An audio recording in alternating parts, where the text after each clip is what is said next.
Hi everyone, Agnes here.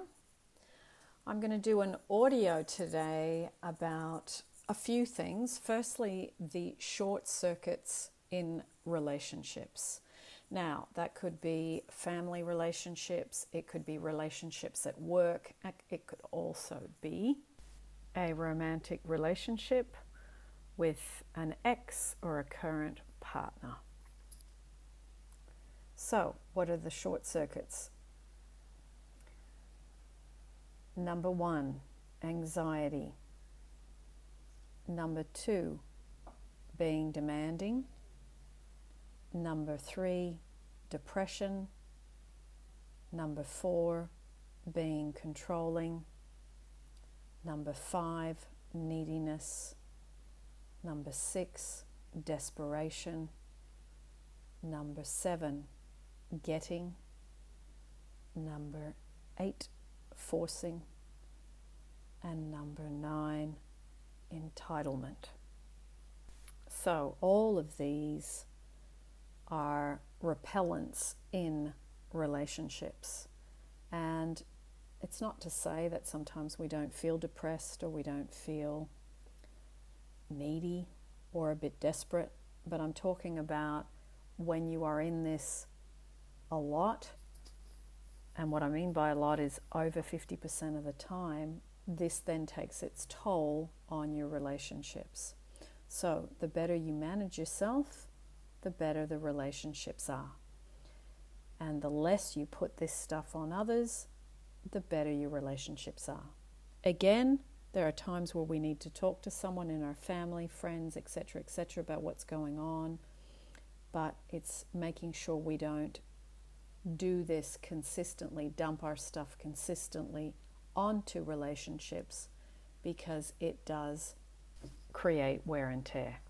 Now, I wanted to mention something that you might not have heard about. It's automatic writing. Now, automatic writing is a great way to cut out the middleman, as in anybody that you go to for answers, and it's sitting down with paper and pen, with source, God, infinite intelligence, whatever word you prefer, and to make that connection and get direct guidance. Now, for those of you that have read Conversations with God by Neale Donald Walsch, that is exactly what he did and used to write those 3 books, the trilogy. It's making time to listen. It's making time to put up your antenna and to have a direct relationship, a direct contact with the God of your understanding. Now, do you need to have any skills to do this? No, just a desire to go inward, to relax yourself, to get into that place of receptivity, and to be willing to listen.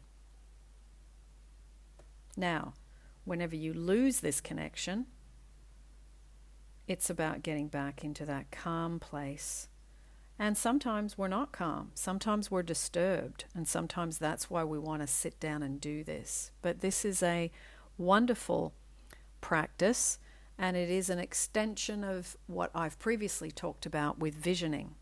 Visioning, sitting in meditation, asking for specific guidance on a particular problem, and then seeing what comes. And it might come in the visioning process through a sign, through a picture, seeing a video, hearing someone's voice, getting a feeling.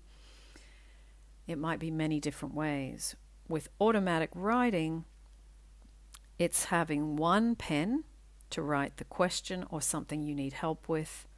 And I find using a different colored pen for anything that comes through Source or Infinite Intelligence or God, then it keeps the automatic writing really clean. And you can see your bit, the answer, your bit, the answer. So, for those of you that would like to try it, just set your intention to connect with Source or God or Infinite Intelligence, and to be receptive. That's all it takes. It's a very simple process. Now, you could ask, how do you know that the answer is coming from God and I'm not just talking to myself, answering my own questions? Well, I find sometimes it's very clear in the speed of which the information comes. Answers from source come much quicker and often will be, oh, I didn't think of that, or that's interesting. Where did that come from?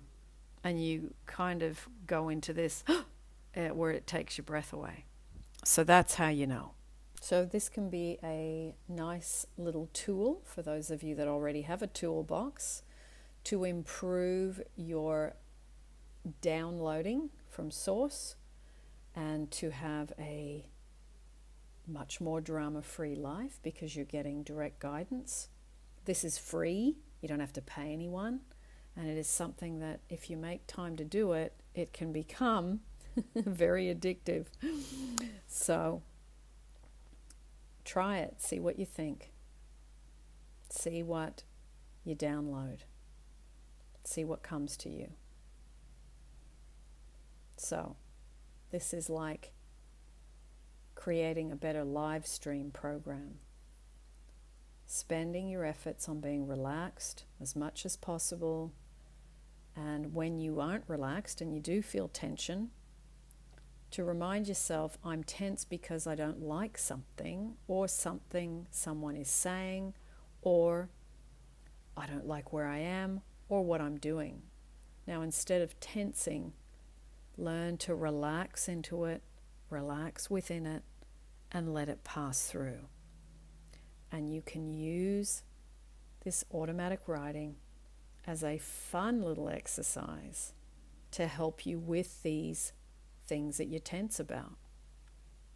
So, enjoy. Let me know how you go in the comments below.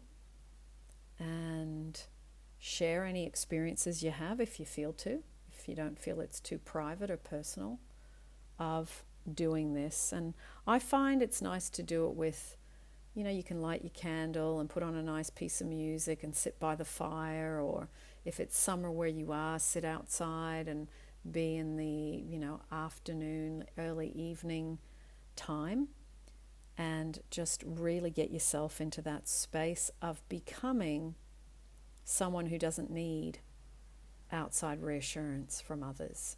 This is one of the ways to practice it, and one of the ways to improve getting better at having a direct hotline to source. Lots of love, everyone. Take good care of yourselves, and remember that if you practice getting into that place of peace and calm and relaxedness and letting go of any stress or tension, your life will start to just smooth out. See you in the next YouTube.